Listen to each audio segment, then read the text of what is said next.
So Paul is like, yeah, we got home Saturday night, right? At, I don't know, midnight. So What time did you guys get back? we got here about 11:15.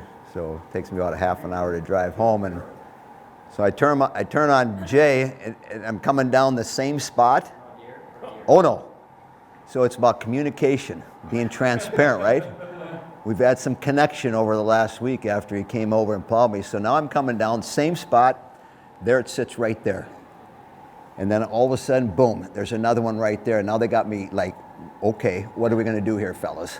What are we going to do? Last time I was able to swerve this way and just rebound off me, but now I don't have it because I don't have an option over here. So it's like, fellas, stay where you're at.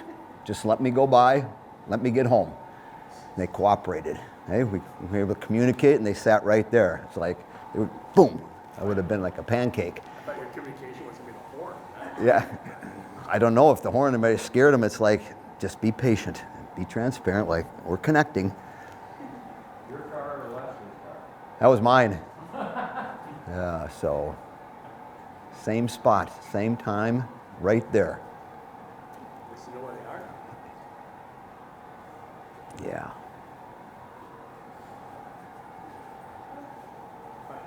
We're good. Okay. What did you learn about the team last weekend, especially third periods of what they did to get those wins? Yeah, I mean, I think Saturday's game was a good response. I mean, about halfway through the second period, we started to play at a higher level, knowing the game was tight, and they were up 1-0 on us. And then in between the second and third period, all right, now we're challenged. Can we go win a 20-minute hockey game, and can we get that first goal? And we were able to do that. And then obviously Waz's goal, to win it.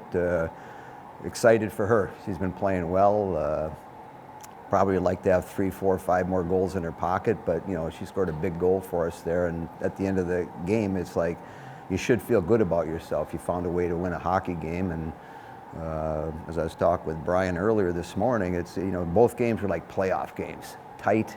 Goalies playing well, both teams getting chances but not capitalizing on them. So at this time of year, it's good to have those games. This weekend's going to be good too because the pace is going to be fast. They got a very good team, and so it elevates you as a team. And I thought, especially the second period, we started to go up at a different level. In the third period, we played really well. We gave up 1 or 2 opportunities, but for the most part, it was a real solid 20 minutes to win the game.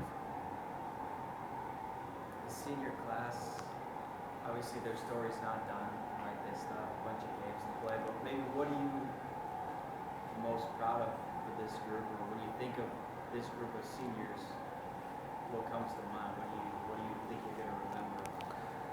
I think in all of them, it's when they were juniors in high school or sophomores in high school, and you first got to know them and you started developing relationships with them and their families and where they are now and what they've been able to accomplish. And so a bunch of them had high expectations, high goals for themselves individually and what they wanted to do here in Madison at the University of Wisconsin. And they've accomplished a lot. They've gotten better. Some have got a chance to play with the national team at different levels. And for most of them, if they choose to and their careers end here, they still have some more hockey to be played. And so it's always fun to watch them develop, not only on the ice, as our fans watch them develop and get better and better. I mean, a lot of goals scored, a lot of assists amongst that group. But it's fun to watch them grow as individuals and mature over the time that they've been here. And so you come in as an 18-year-old naive, woman trying to figure out life, and 4 or 5 years later, here you sit. And so it'll be a special night for the kids and certainly for their families in front of our crowd. So it's an enjoyable experience. As I've always said, I don't like distractions. So when they drop the puck, put your game face on. Let's go play. Chance to claim the WCHA title. Just how special is that opportunity this weekend? That's of the trophies that we have a chance to win, and everybody has an opportunity to win, whether it's our league playoff championship or the NCAA championship. This one's hard. I mean, because you have to play 28 games, you have to be consistent. You know who you're going to play against, whether it's on the road or at home. This year's no different than probably the last 2, 3, 4 years, where anybody can beat anybody. And at the end of the day, if you're the team that's at the top of that list and you've won a league championship, you've done something special. So a lot of credit goes to the players and their willingness to commit and be consistent over a long period of time, because that's the biggest challenge we have as coaches, is to try to find that consistency from early on in the season to the middle of the season to the end of the season. And the team that's been able to do that the best usually ends up winning our league championship. Falling behind these last 3 games, and I don't know, is that Not fun. I know. No, Is that I- changed the way you feel like you guys have played, or is that, is a mentality that's different? How have you seen that play out? Yeah, I think one of the things we talked after Friday night's game was like, what can we do in the first 5 or 10 minutes to maybe to get off to a better start than we did in our previous 2, 3, 4 games. And so you talk about those things, and then can we go out and execute it and try to get off to a decent start. And they end up scoring the first goal on a rebound. And so it's, how do you respond? Because within games, within weekends, within your season, there's going to be things that adversity. And so how do you handle them? And the second period was better Saturday. And then again, how are you going to handle the third period? You're down a goal.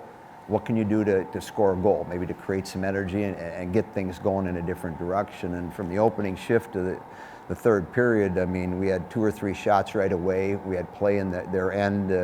We were playing on our toes. We had them on their heels. And then can you get a goal? And you've seen enough games where some nights you might not get that goal. It might end up 1-0. They might get an empty netter goal to make it 2-0. And we've seen a bunch of those. And so if we were going to score, it was going to be on a second or third opportunity. I mean, she was seeing things. She was playing well. They were covering well, and then all of a sudden here comes this opportunity, and Layla's in a good spot. Puck bounces to her, and now it's 1-1. And so you find different ways to try to get to the finish line, and sometimes at the end of the night the script looks a lot different than at the beginning of the game. You say, hey, hopefully we do this, this, and that, and then at the end of the night it's like, that wasn't very well, but we figured out a different way to get things done. That's a challenge. And so, I mixed and matched people a lot Saturday night trying to get something, because in the first period it was like having vanilla ice cream all the time. If you like vanilla ice cream, it's good, but if I keep having it over and over and over, it's like, I need something new. We need a change because we're not getting anything right now. So, yeah, started mixing and matching and trying to get people going, see what different combinations might work. When Layla scored, it was like, okay, can we get another one? Or are we going to go to overtime again? It's a heck of a shot by Watts, too. It was a great shot, yeah. Yep, I was telling Brian too earlier, I remember her freshman year, she scored a goal, not on the same end, on the other end, which would have been the second period, very similar. Came off the right side and, shot the puck, short side bar down. And now in her senior year, she does the same thing, ends up getting the game winner. What are these next couple of weeks looking for you?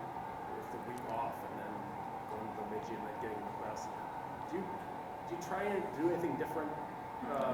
Once you pass this week to make things exciting, or maybe get some energy to keep going for the rest of the season? Yeah, the big thing is we got to February. There's always this chunk in January that you've been around long enough. I mean, whether with the men's team or our team, there's these lulls.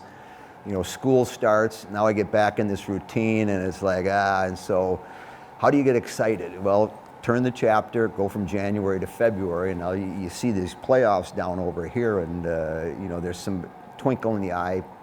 Players get a little bit more excited because the end is near, and what position are you in? So that's the challenge we have as coaches on what buttons to push. With next week being an off, do you practice 2 days? Do you practice 3 days? Do you take a day off? Do you take the weekend off?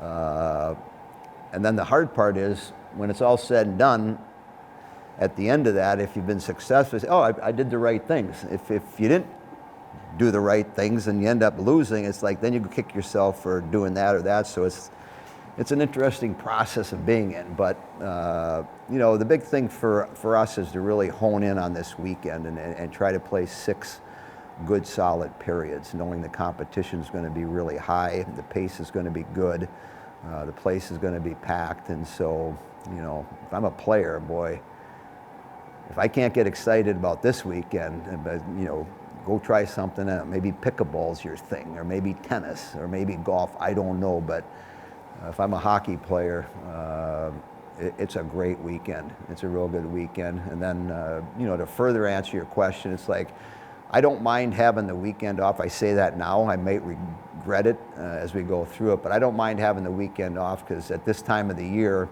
you know, your body could take a couple more days of rest and relaxation and recovery. And then knowing going into Bemidji what we're going to be up against, because they're going to make you play hard. They're going to make you earn things up there. And so to finish the season off in that atmosphere will be good for us. Thanks for coming. Thank you for your time. You betcha. Appreciate it. You help out. I love it.